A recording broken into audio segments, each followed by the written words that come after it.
On April 28th, 1993, playoff hockey turned brutal when the New York Islanders were facing off against the Washington Capitals in Game 6, where the Islanders were attempting to put away the Capitals, but that is not what this game is known for. It's known for the Capitals' Dale Hunter feeling his chance at another Stanley Cup was slipping away, delivered a hit that sent shockwaves through the NHL, leaving the Islanders' Pierre Turgeon injured and forever tarnishing his own legacy, possibly keeping him out of the Hall of Fame in one of the dirtiest, cheapest shots ever given in sports. Join us today where we find out, was it the heat of the moment or the deliberate violence, as this one single play defined both men's careers and possibly is the cheapest shot ever in sports.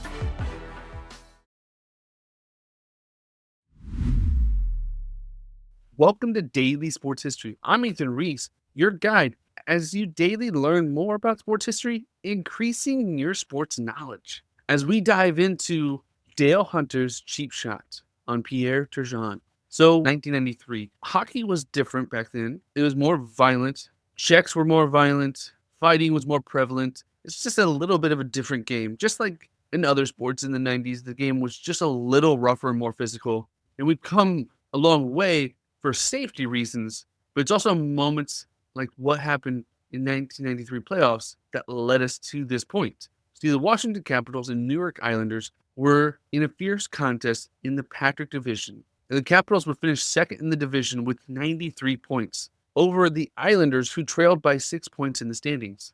And the Capitals were led by Dale Hunter, their captain, and really the leader of their team. He was known for being relentless and gritty. He had skills, but he was also an enforcer, and he accumulated over 3,500 penalty minutes, which is second most in the league history, and he tallied over 800 points in his career. And in the regular season that year, he had 16 goals and 47 assists in 84 games, demonstrating he was a dual threat as an agitator and a playmaker, and really gave the Capitals that edge when they played of physicality. And they were facing off against the Islanders, who were led by Pierre Turgeon, who was a smooth, humble superstar. He had been acquired in a blockbuster trade and really rejuvenated the franchise. He had compiled over 130 points, 58 goals, and 74 assists, being a true playmaker on the ice.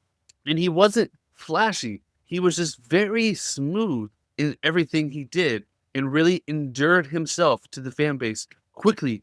But with these two teams being in the same division, it created a rivalry, and they had a lot of epic battles, including a famous one called the Easter Epic in 1987, where the Islanders prevailed in a quadruple Game 7. And through the next few years, the rivalry had intensified, and many of these players had been in this rivalry for years.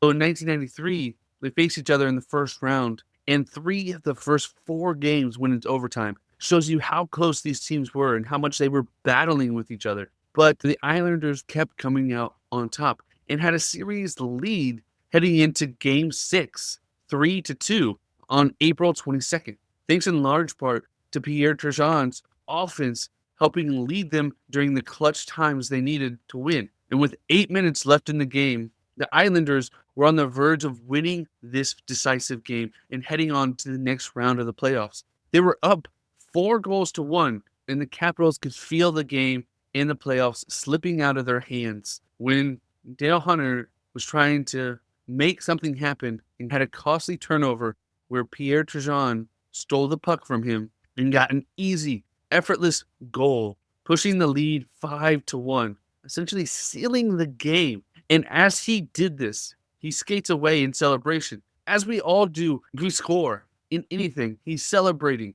He's not paying attention to what's around him. His arms are in the air in excitement. He essentially has just won the series for them.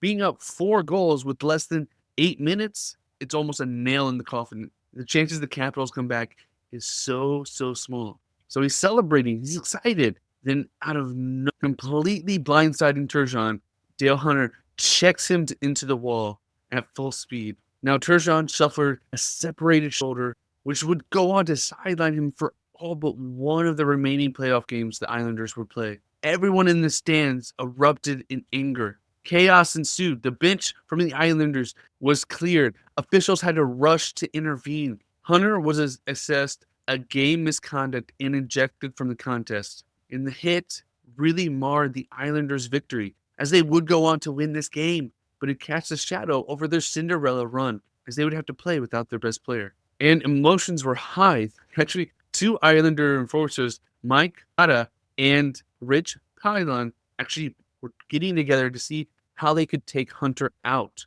before he left the building.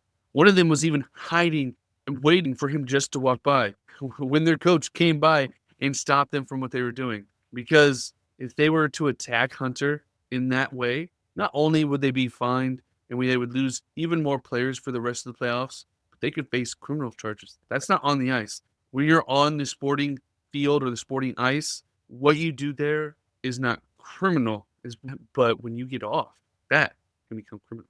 So what ended up happening from this? Well, the NHL wanted to crack down on this. There have been a lot of incidents where violence was taken just a little too far.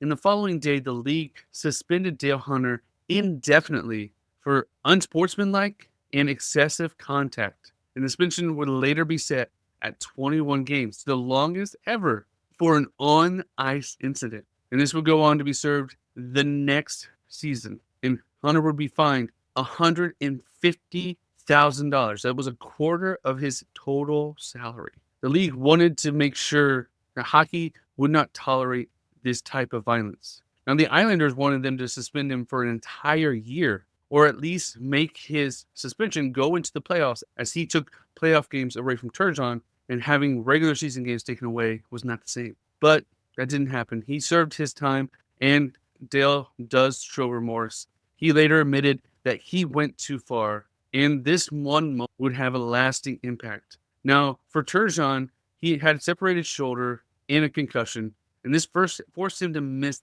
the first 6 games in the series versus the Pittsburgh Penguins. And he would return for Game 7, helping the Islanders get past them, go on to the conference finals, facing off against the Montreal Canadiens. But Turgeon wasn't the same player and only had 5 points and would fall to the Canadiens in 5 games, ending their Cinderella run. It would be interesting to see how good they could have done if Turgeon was healthy the entire time. Now, luckily, Turgeon came back from this and was able to have a still successful career, but he never matched what he did in the 1992-93 season. The following season, though, he did end up having the second best season of his career. It started the downside of his career, and he would eventually go on to get inducted into the Hockey Hall of Fame after he scored over 1,300 points in his career. But he rarely publicly speaks about the Hunter incident, focusing instead to move on and focusing on his future and how he enjoyed life and still had a successful career after being victim to such a cheap shot. Now, this cheap shot, many believe Dale Hunter has a resume that would be enough to get him into the Hockey Hall of Fame. But many think he never will be because he gave this cheap shot. And the cheapest shots ever in sports, this is one of them, along with Mike Tyson's biting Evander Holyfield's ear, Albert Hainsworth stomping on Andre Gurder in the face, and Kermit Washington punching Tom Jonovich, sending him to the hospital. These are some of the cheapest shots. We've covered Tyson, we've covered Kermit Washington's punch, some of the worst. And it's debatable which one is the worst. They're all their own situation, their own sports. This one came not in the heat of passion or anything. This one came after a celebration. A celebration is kind of a sacred thing in sports. It's an unwritten rule. When someone celebrates, you let them celebrate alone. You do not attack them. You do not talk to them. They celebrate. You go sulk on your own. But to hit someone while they're celebrating and injure them, it's a whole different story. And if you want to learn more about the Islanders and be involved in what is all going on with the Islanders, check out Hockey Night in New York, where hosts Sean and Stefan give you a unique brand of New York Islanders therapy. Go live on Sunday nights on YouTube, Twitch, Twitter, and Facebook, and they cheer for their team over and over. So we'll put a link in the description below for you to check them out so you can catch up on all your Islanders content. And if you enjoyed today's Daily Sports History, please make sure you are subscribed wherever you're listening. That way you do not miss a single episode. And come back tomorrow for more Daily Sports History.